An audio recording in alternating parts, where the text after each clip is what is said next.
동물병원 진료비 공개입니다. 이거 반려인 가족들한테 굉장히 희소식이 될 수도 있을 것 같은데요. 네. 전국의 모든 동물병원은 병원 내부 접수 창구 등에 진료비를 앞으로 게시해야 하고요. 고비용이 예상되는 수술이나 진료의 경우에는 그 비용을 사전에 그러니까 동물들의 보호자에게 꼭 설명을 하도록 한다고 합니다. 그리고 지난해 이제 국회가 이런 내용으로 수의사법을 개정했는데요. 이게 내일부터 시행에 들어가게 됩니다. 네, 저희 집 강아지 데리고 동물병원 한번 가려면 덜컥 겁이 날 정도로 그렇죠. 가격이 정말 만만치 않고 같은 진료를 보더라도 병원마다 값이 다 다르거든요.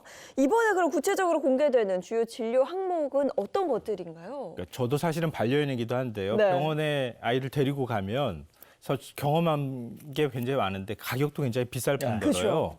막상 가서 진료를 한다 하더라도 우리처럼 말할 수가 없잖아요. 그렇죠. 말을 알아들을 수 네. 없기 네. 때문에 나중에서 오진이 생기는 경우도 굉장히 어. 많이 있습니다. 그런 부분에 대한 아마 불만들이 좀 있으실 것 같은데요.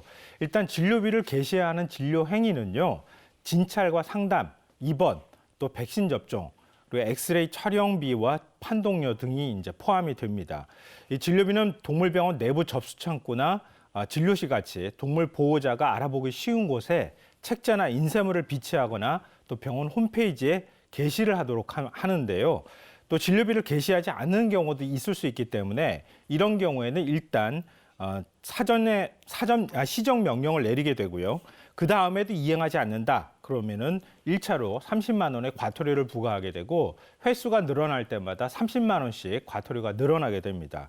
다만 이제 모든 동물병원이라고 제가 말씀드렸지만 보통의 경우에는 수의사가 2명 이상인 경우가 대부분인데요. 1명인 경우도 있을 수 있잖아요. 이런 경우에는 아무래도 준비할 시간이 필요하니까요. 1년 동안의 유예 기간을 준다고 합니다. 동물병원에 진료비 가이드라인 같은 게 있으면 좀 괜찮을 것 같은데 그러면은 뭐 부당한 청구를 받지 않아도 될 테니까요. 네네. 근데 이게 안 되는 이유가 있습니까? 또 우리 사람의 경우에는 연령대가 뭐 높거나 낮거나 물론 이제 여러 가지 체질의 차이는 있을 수 있지만 사람은 동일하잖아요.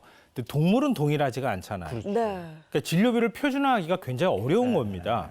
그러니까 예를 들면은 개의 경우에도 1kg 미만의 소형견이 있고 한 덩치가 사람보다 훨씬 더 큰 대형견도 있잖아요. 한 50kg 정도 나가는 이런 이제 반려동물도 있기 때문에 이런 경우에는 각각의 동물마다 특성이 너무 다르다는 거예요. 그렇죠. 그리고 또 동물의 종류도 굉장히 많잖아요. 예를 들면 개나 고양이 이런 경우가 이제 일반적이라고 볼 수 있는데 토끼도 있을 수 있죠. 올해 토끼인데.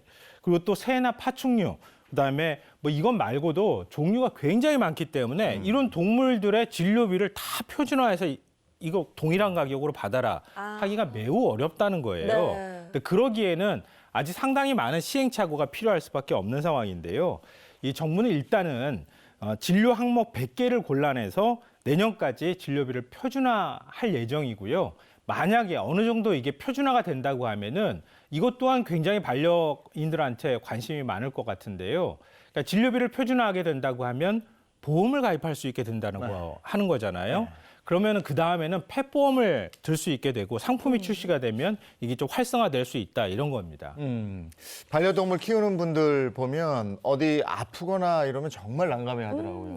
네. 저 치료비, 진료비 이런 게 너무 비싸니까 이거 어떡하지 하다가 유기하는 경우도 생긴다고 그러는데 이런 게 빨리 좀 정착이 됐으면 하는 바람입니다.